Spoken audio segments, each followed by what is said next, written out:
Well, hello back. I hope you enjoyed a brief welcome by our amazing guests. So we started as we mean to go along. So please welcome Paweł Motyl, who will be joining us from mountains. I'm quite jealous about that.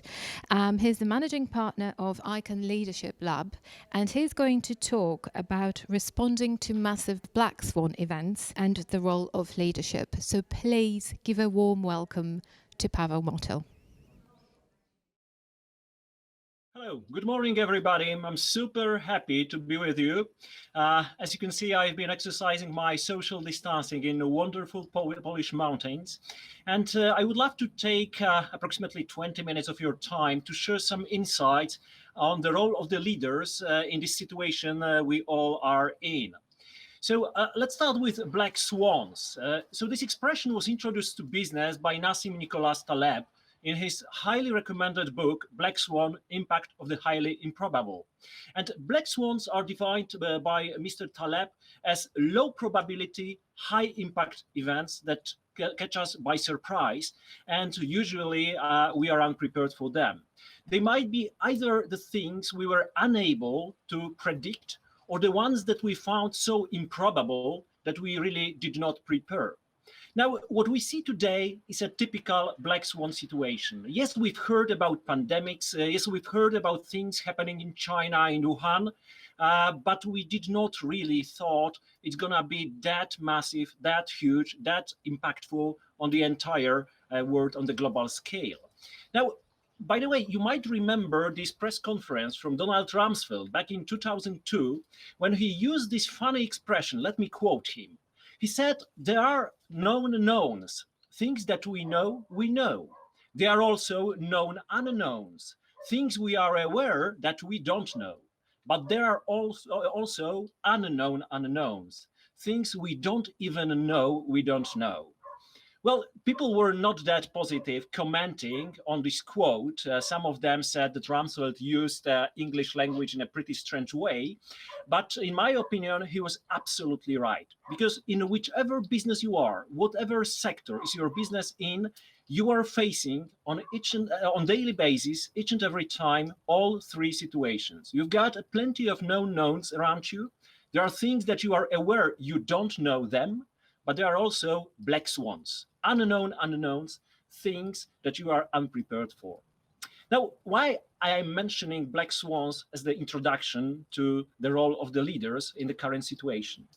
Because what we have seen for the last 12 years or so, basically since the last financial crisis of 2008, 2009, was the world of complexity. So businesses were navigating complexity using the tools we all know pretty well, like strategy, scenarios, procedures.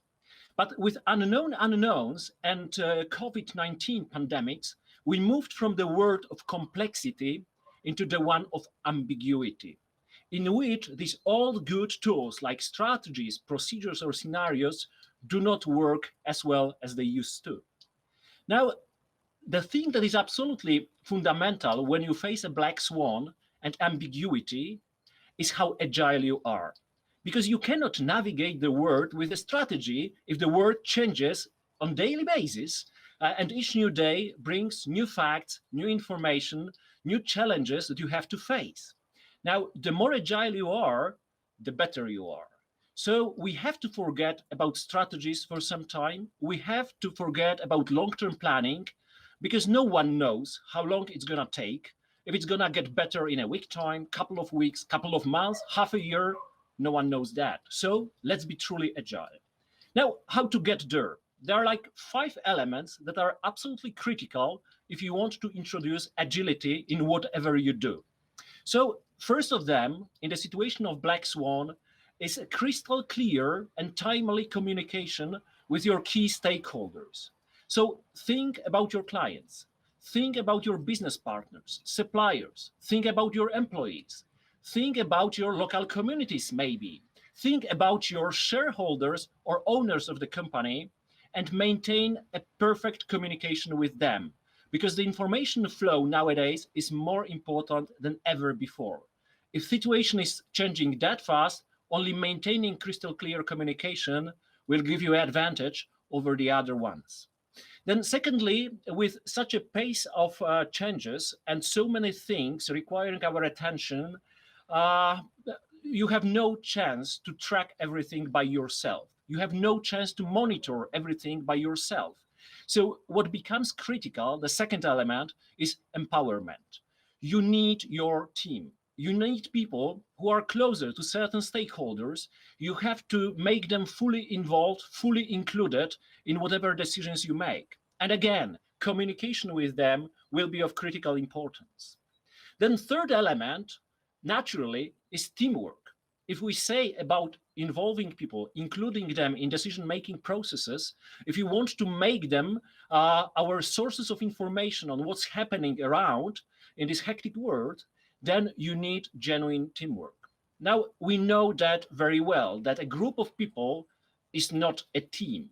There are four things that have to happen if you want to make a team from a group of people. First, they need to have an interdependent goal. So the goal they cannot reach by themselves, they have to cooperate, contributing their unique competencies, experience, and skills. Secondly, the roles have to be crystal clear and accepted by everyone on the team. Only then we can call it a team. So everyone knows what's my scope of accountability, what is my decision-making authority, and everyone feels comfortable with that. This is the second parameter that has to be met if you want to have a team. Thirdly, values and norms, behavioral norms. How do we act? What are the values we are pursuing? What are the priorities? And fourth is trust. So if you are a leader, your third pillar for success and making an agile organization and building an agile organization is making sure that all four conditions for seamless teamwork are met. Think, do we have an interdependent goal? Really? Do we have clear roles that are accepted by others? Do we have clear values and norms, how we behave in this difficult situation? And finally, do we truly trust each other, one another? Then the fourth pillar for success is smart risk management. Because yes, you have to be as agile as possible, as fast as possible, as flexible as possible, but there is a group of risks that you will be facing in your decision-making where agility wouldn't be your ally. These are so-called critical risks. Now, the risks that we face in any business could be divided into two groups. A smashing majority of them are so-called acceptable risks. So the ones that we are ready to accept, and even if we fail, if we make a wrong decision, then this is the price that we pay for speed, for experimentation, for innovation, for change. But we are okay with that. However, there is a group of risks you don't want to see. And these are the risks I call critical. There are not too many of them, and each and every team, each and every business today should redefine which risks would be critical and would, for example, end up in a company going bankrupt. If you get such a risk, if you face one of those, do not be too agile. This is where diversity, discussion, various viewpoints really pay off. So don't be too agile with critical risks. And finally, the leadership. Without leadership, we won't get anywhere. So you need four elements that you have to cover as a leader in order to make all this journey towards an agile organization possible. First of all, you need to provide people with a vision on where we want to get. Remember, strategy don't work any longer right now. Strategies don't work any longer right now. You cannot plan in a longer shot, but you have to have a vision to convey it to your people. And it has to be a compelling vision, how we want to operate, where we want to get, and what's going to be our next organization that we want to build after all this situation comes to an end. Now, secondly, as a leader, search for alliances, look for other players that might have unique competences that you would need as the organization both today and tomorrow. Thirdly, leverage technologies. As you can see, this is also the word of enormous opportunity. A lot of opportunities around us. A lot of things have moved into this virtual reality let's say. E-commerce is booming. Internet traffic grew by 25 to 35% over the last week. So there is a lot of things happening. Think about the ways you can leverage technology in your businesses. And finally, do not forget about motivating people, about keeping them engaged. Remember, they are human beings. They do not feel comfortable with the situation we are now in. Some of them have their mortgages to pay. They are unsure about their future. So take care of them, both with the vision that you have, but also involving them to a greatest extent you can in decision-making and the operations. Now, please remember that each and every crisis situation is both threat and opportunity. And there is a lot of good news to you, participants of the Wolves Summit, because we've got startuppers in the room. Come on, if you run a startup, then agility is inborn. It's your natural modus operandi, so to say. So use it as much as you can. It's much easier to maneuver a speedboat than an oil tanker. So use it as your advantage. Then if you are a large multinational corporation, because we've got also participants from large multinational corporations, remember that each and every crisis is a great opportunity for change, because it is literally reinforcing change. So if you were thinking for a long time about changing your structures, processes, maybe delayering or doing any of those stuff, now it is time. Then investors, we've got some investors in the room. Each and every crisis brings in a fantastic opportunity for investments. We will see a totally new world, business world, after it all finishes. So go across the sectors, look at the companies.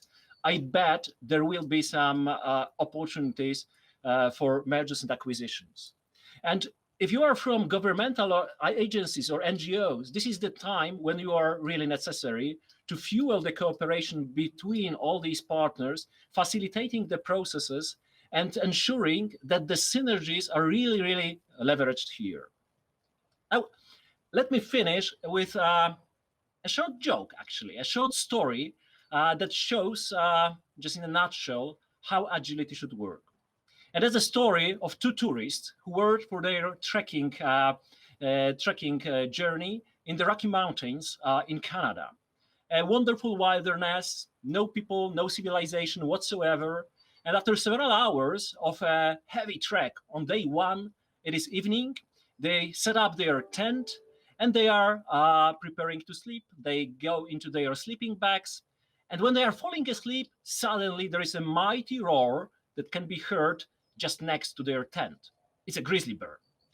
Well, you won't be surprised. It's not a comfortable situation. A grizzly bear next to your tent. You have just entered its territory. But the reaction of both tourists is totally different. The first one is panicking, shouting, screaming, things like, I don't want to die, it was not supposed to be like that, help me, whatever. And the other one stays calm. He gets out from his sleeping bag and starts lacing up his running shoes. The first one looks at him in disbelief and says, hey man, you cannot outrun a grizzly bear, no chance for that. And the other one is saying, hey man, I'm not gonna outrun a grizzly bear, I'm gonna outrun you. I know it's just a joke, but there is some wisdom in it. And I think this is exactly the situation we are facing today. You don't need to be the fastest one in the market. You don't need to be the most agile one. You simply have to be better than your direct competitors. Think about that. And just a final thought, please remember that no one feels comfortable today. We were drawn out of our comfort zones by pandemics, by coronavirus, whatever you call that, by the crisis that most probably will be coming in the next months. But remember this wonderful saying, there is no growth in a comfort zone, and there is no comfort in a growth zone. So I hope we will all grow. We will all get even better from this situation. And this is what I wish you. Good luck, stay safe, stay healthy. And thank you so much for your attention and inviting me here.